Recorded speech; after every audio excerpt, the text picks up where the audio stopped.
Morning, Congresswoman. I know you were in that closed door meeting yesterday. Tell us what you saw and heard from the former governor. Well, the governor spent most of the 6 hours pointing fingers and deflecting.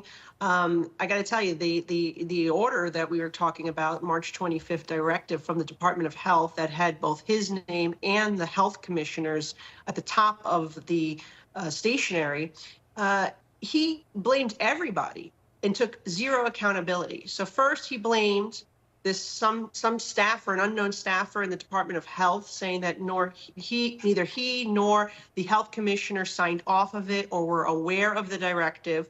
He doesn't know who this staff member is. So again, after all that has happened, to not even conduct an internal investigation to identify the staff member that issued this deadly mandate is unbelievable.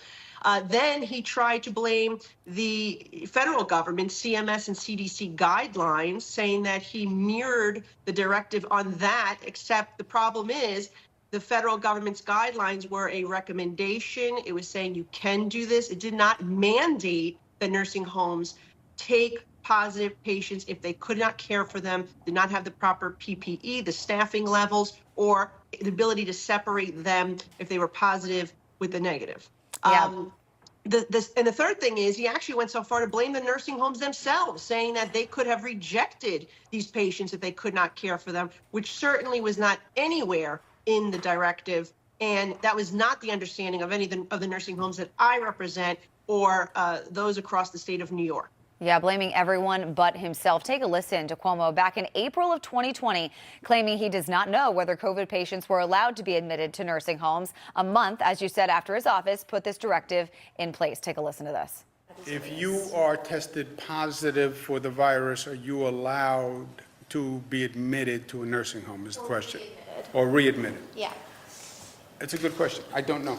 The policy is that if you are positive, you should be admitted back to a nursing home. The necessary precautions will be taken to protect the other residents there. Was there any truth to anything he said yesterday? Did you hear anything from him that you believed?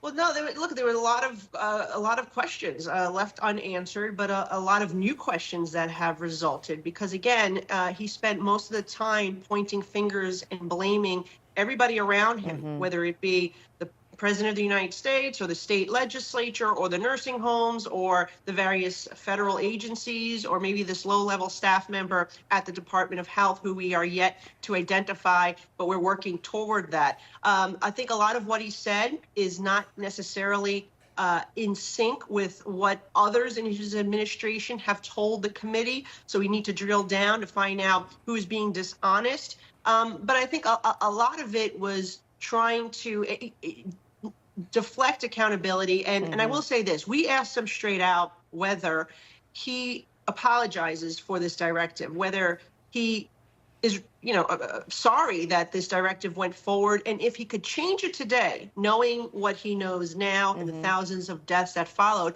And his answer was no.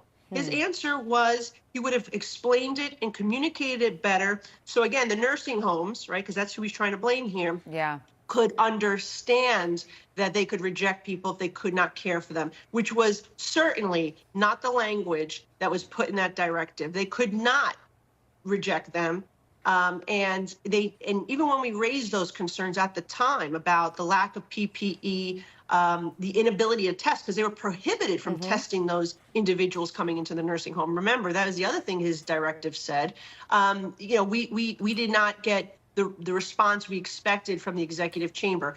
But it's hard to believe, again, that a governor did not know what was happening in his own state, particularly with such an important directive and mandate that occurred here when he was speaking the whole time about how our seniors are the most vulnerable population to COVID-19. Yeah. All right. Nicole Malliotakis, thank you so much for joining me this morning. Really appreciate it, Congresswoman.